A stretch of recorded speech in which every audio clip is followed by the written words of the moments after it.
All right, if you have watched me on this channel before, you know that I scream relentlessly about the fact that Donald Trump is facing very clear, very serious cognitive decline. And we're going to talk a little bit about that today in reference to the other major story we're seeing, which is Jeffrey Epstein and the Epstein files, which has really taken a hold on this White House like we haven't seen before. I know we talk a lot, or throughout the years you have heard, oh, Donald Trump, he's finally losing that support after January 6th or after the Hollywood Access tape. And it seems like at a lot of points Donald Trump is politically invincible because we have these moments and somehow he bounces back. This, however, I will say, it actually feels different. It's different. I mean, he's split off from Marjorie Taylor Greene. He's losing some amount of support. Things are cracking in Congress. His poll numbers are like really, really bad, especially because the economy is not doing well. And he's having meetings in the Situation Room, about the Epstein files. And that's pretty serious. And I want to play a few clips that kind of go along with this cognitive decline that shows that Donald Trump is irritated about this. All right, before we get started, my name is Chris Mallory. I'm filling in for Adam Mockler on the Adam Mockler channel. If you enjoy this type of content, the link to my YouTube channel will be in the description down below. You guys have shown so much love lately. Truly, I appreciate it. It would mean so much to me if you just click the link right down below. Check out my channel, maybe hit subscribe. Why not? On this channel, we're trying to build something big to punch back against MAGA media, like I say every single time. This Republican media machine that is so good at pumping disinformation onto the American public.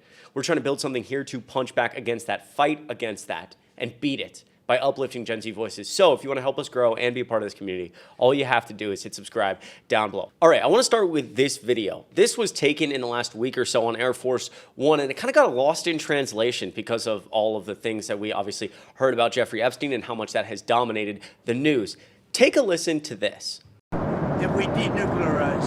Mr. President, could you tell us why you needed to get an MRI? I understand that the results were good, but what was it for? Because it's part of my physical. Getting an MRI is very standard. Well, you think I shouldn't have it? Other people got it. Typically an MRI I had an MRI. Here's what the story is. I had an MRI. The doctor said it was the best result he has ever seen as a doctor. That's it. But I had an MRI as part of my standard yearly, or I think they do it every 2 years, but I have the physical every year, and the result was outstanding. Was it your brain? Did you or know? heart, I have no idea what they analyzed, but whatever they analyzed it well, and they said that I had as good a result as they've ever seen. Now, the other thing I took, as you know, very advanced test on mental acuity, because I think a president should have to do that.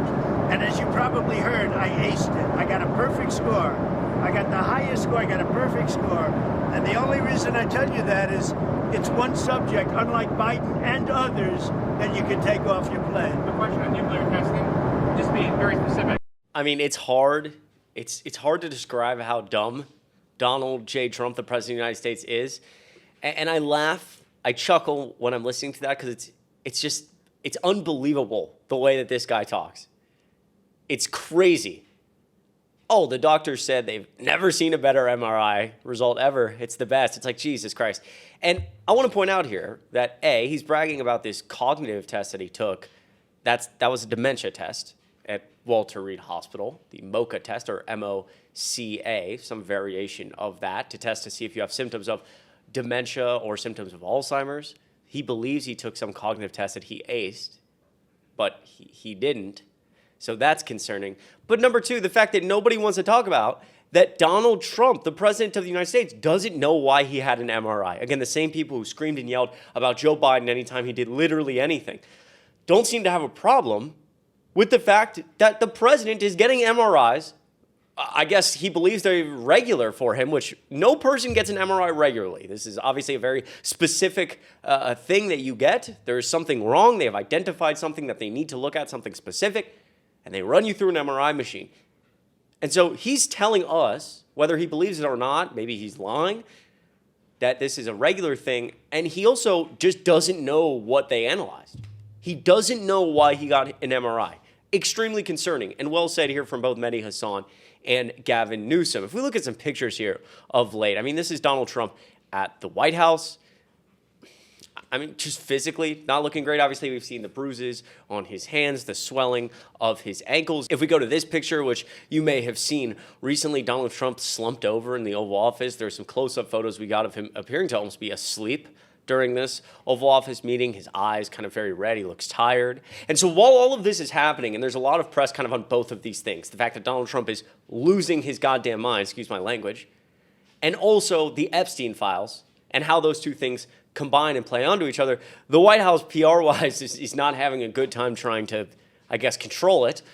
They just posted this recently. I found it really interesting, just kind of in the midst of all of this, posting photos of him kind of leaning and awkwardly kissing Melania Trump, which, like, I don't know if the goal here is to make Donald Trump look like natural or normal, especially because he was best friends with, obviously, somebody who was trafficking underage individuals. So I don't know if they're trying to show here, they're like, oh, look, he's normal, he loves Melania Trump. It's not working. It's not going well. Super bizarre stuff. And then we obviously saw Marjorie Taylor Greene just in the last 48 hours essentially be dumped by Donald Trump, and her come out and say, basically, I'm done with the MAGA movement. And she also released text messages between her and Trump and her and Natalie Harp. You may have seen this post before. And I want to read this, and you can let me know what you think in the comments down below, because this is all speculation, but I did find this post very interesting on Twitter. Wow, Marjorie Taylor Greene accidentally dropping a bombshell here. That second text goes to Natalie Harp, who the White House has claimed as a low-level EA. But many people have speculated that she frequently puts out messages as Trump online because of his mental state and is involved in his health cover-up. Interesting that Donald J. Trump doesn't respond to Marjorie Taylor Greene. As we see in the screenshot, it's just her texting to Trump.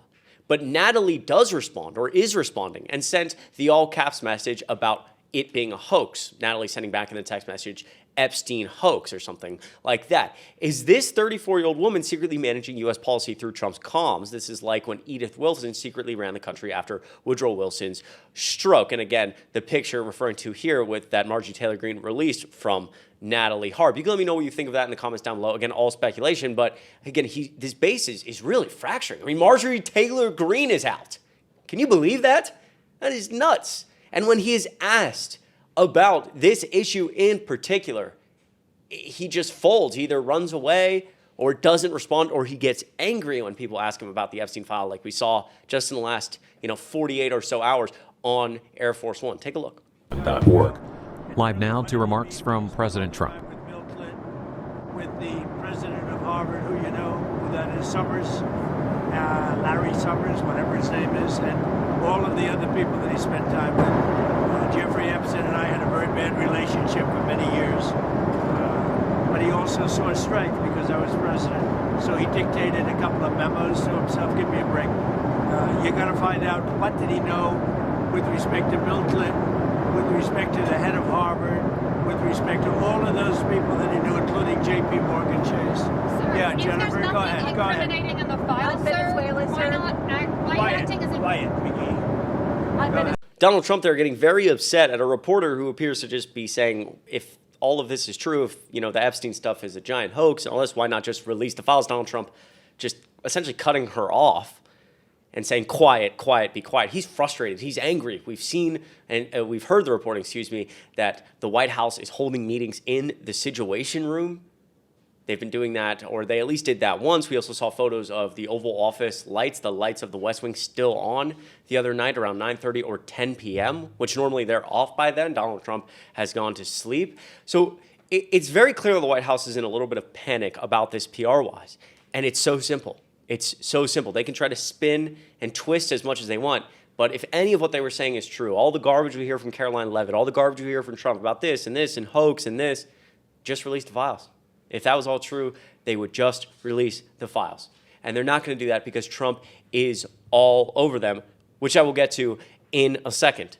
Again, we have a man in the Oval Office who is cognitively declining in front of our eyes. Inflation is rising. Unemployment rate is rising. This is the slowest pace of hiring this country has seen since 2009, excluding the pandemic. Americans are struggling, and we're hearing about it. I did a video on my channel just the other day of basically a compilation of Trump supporters regretting their vote or saying, like, this isn't what I voted for. A lot of people who have voted for Trump 3 times saying, I'm done. I can't do this anymore because of mainly economically, but also issues like this, the Epstein files, and how Trump is acting. I mean, take a look at this video. It's so bizarre of him in the Oval Office with other world leaders. Take a look.